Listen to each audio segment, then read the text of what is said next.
Hi everyone, in this unit we're going to be going through tangent lines and normal lines. So we've seen tangent lines a little bit, but in this unit we're actually going to find them. So a tangent line is going to be a linear equation essentially. It's a line that shows the instantaneous rate of change. So I've got here a unit circle and I've got the tangent line there coming off it. So that tangent line will show us the slope of the unit circle at that point there. We've found that instantaneous slope, but we need to put it into a linear equation because if you find the derivative of a cubic, you're going to get a quadratic as the derivative, and the tangent is a linear function. So we're going to be finding it at a very specific point each time. I've also got another example over here with a tangent line on a quadratic function. Okay, and those tangent lines are only relevant at that specific point. So the tangent line only really applies there. Okay, if we're talking about over here, it's a completely different equation. It's a completely different tangent line. Okay, the other thing we're going to look at is a normal.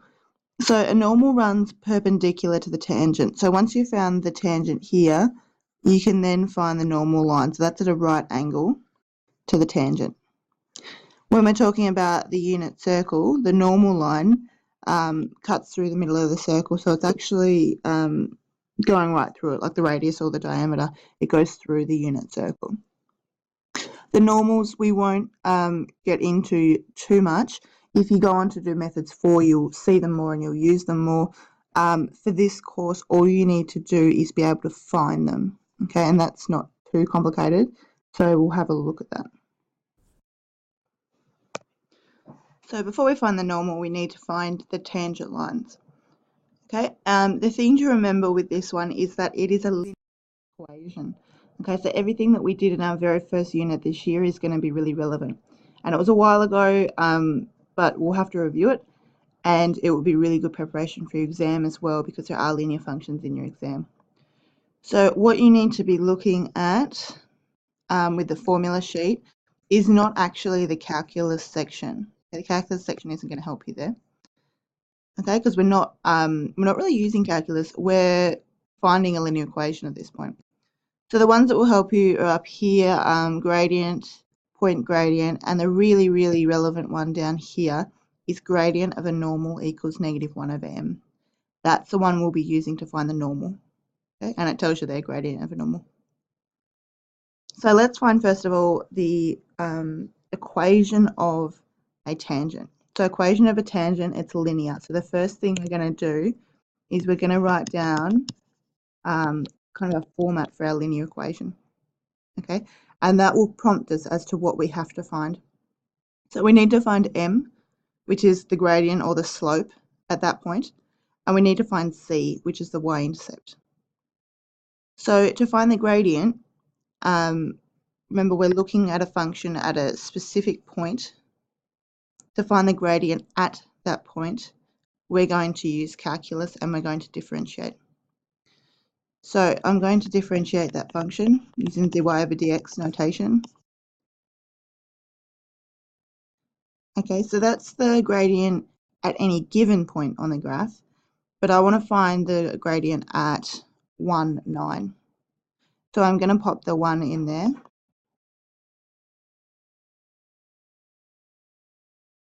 Okay, and that gives me the gradient at when x is 1 is 7. So now I've got y equals 7x plus c. So that's the only new step, and then we've got to remember how we find c. So the problem with finding c is that we've got 3 variables there. We've got x, y, and c, but luckily we have this point here, which gives us a related value for x and y. So we can pop that in.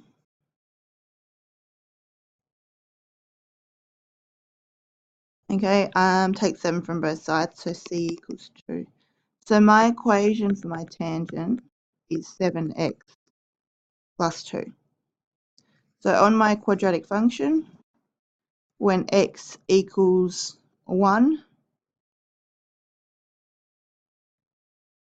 the line of the tangent is 7x plus 2. All right, so we're looking for a linear equation. If you're a steps person, I've just put some steps there. They're pretty basic. So write the linear equation, find m by deriving the function and then subbing in the x value, and then find c by subbing in the x and y values and solving. So I'm now going to take that exact same question and I'm going to find the normal. Okay, we've already found the tangent, y equals 7x plus 2, and now we're going to find the normal. So the line that runs perpendicular to the tangent.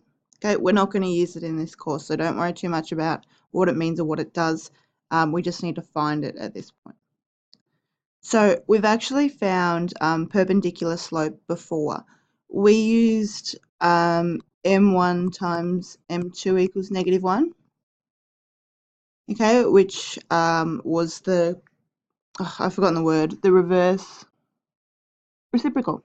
It was the reciprocal of the gradient. They've actually given us the formula rearranged, which makes life even easier. So what we're going to do is we're going to find the reciprocal of the slope. So at the moment, m is 7. Okay, if we use that formula, so gradient of the normal shortcut, it's -1 over 7. Okay, so pretty easy. That formula is a very, very good shortcut. If you want an even shorter one, if you think of whatever the slope is as a fraction, just flip it upside down and change the sign. So if we had, say, a third, the reciprocal would be -3. Flip it upside down. Or if we had -2/3, flip it upside down, 3/2. Okay, so we have done that before, but it's just remembering it that's the good part. So we've got, let me just start that properly.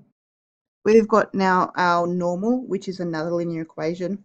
We need to find m and we need to find c. We've just found m. It's -1 over 7 x plus c. Okay, and that is the only difficult part of the normal, is finding that reciprocal value of m. So now we just have to find c. So we're going to do the same thing, plug in x and y. I've picked quite a nice one for myself here.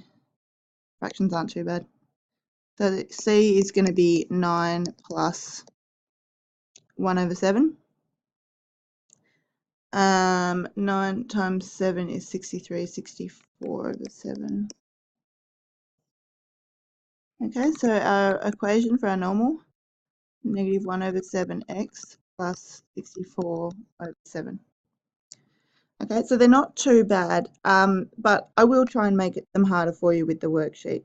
So I'll put things like fractions in there where you might have a bit harder of a time finding them. Another thing I'll do is I'll actually not give you the y value, I'll just give you x. So you've got to sub that in and find y before you can kind of go very far with it. All right. I think the worksheet starts off with just finding the tangent, and then you're given the tangent, you just got to find the normal, and then at the end it's all together. So have fun with it.